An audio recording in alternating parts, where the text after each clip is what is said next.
Are you experiencing an awful sleep regression? If you are, I'm so sorry. I'm here to guide you through how to fix it in the first 3 days. Hi, my name is Sarah Bazio, and as the lead certified pediatric sleep expert at Your Zen Baby Sleep, I am no stranger to sleep regressions. This is one of the reasons why parents come and seek my help, because they are no joke. It means that your baby who was once sleeping beautifully is no longer sleeping, and we need to sleep. You need to sleep, and your baby needs to sleep. So if you are not getting the sleep that your baby once did, I want to walk you through the ways that we can manage it in their first 3 days of a sleep regression.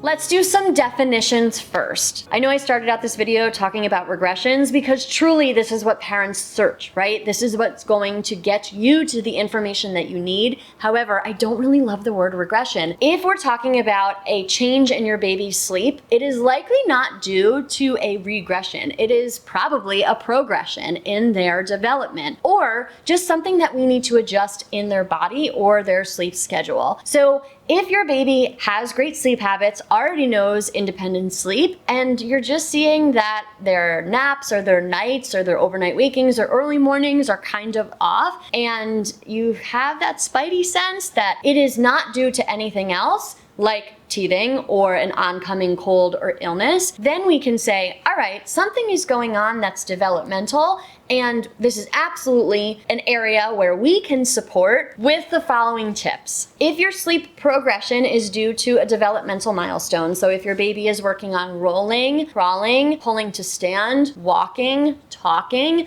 think about the really big ones. Their sleep is going to be disturbed because they are practicing that new skill. Their brain is on overdrive and they want to do it all the time. Give them lots of opportunities to practice during the day and make sure that you stay consistent with your routine. They don't need to be assisted anymore. They know how to sleep. They are just having interrupted sleep because they want to do this really fun new thing that they just learned, and we love that. Giving them more chances to practice during the day will take away that new feeling that they have about the rolling or the crawling or the pulling to stand, and they're not going to want to practice it as much at night. Maintaining your consistency in your routine and your consistency in the way that you respond to their sleep disturbances, both before and after the progression, will make sure that their sleep is not disturbed any longer than it needs to be. If you have a feeling that the progression is not due to something developmental and that they actually do need some more comfort, it's all right. Offer the comfort as needed. However, try to put a limit on it. So if they normally don't get rocked to sleep, but they do all of a sudden need to be rocked to sleep, set a timer on your phone that you're only going to do it for 2 nights and then you're going to go back to the rules. Only doing something for 2 or 3 nights is what helps us not create a new habit. When we go back to our old sleep rules after 2 or 3 nights, this is how we maintain the habits that we had before without creating new ones that will throw off sleep in a longer term sense. If your baby is around the age of 4 months, 8 months, 15 months, then this progression is actually just due to a sleep schedule change need.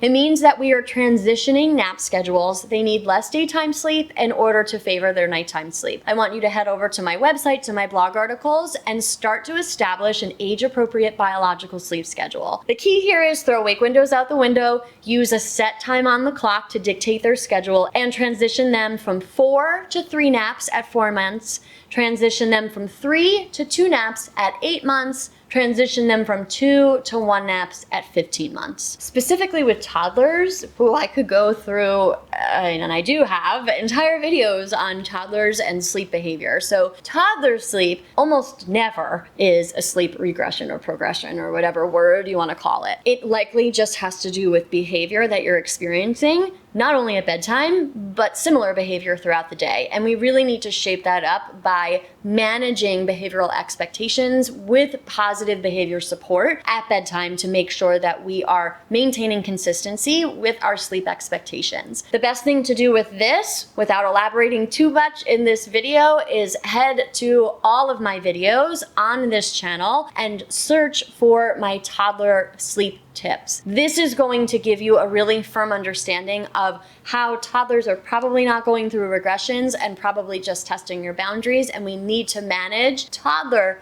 regressions in a different way than we would with babies. As always, just remember to manage your own expectations here. These types of sleep disturbances are temporary.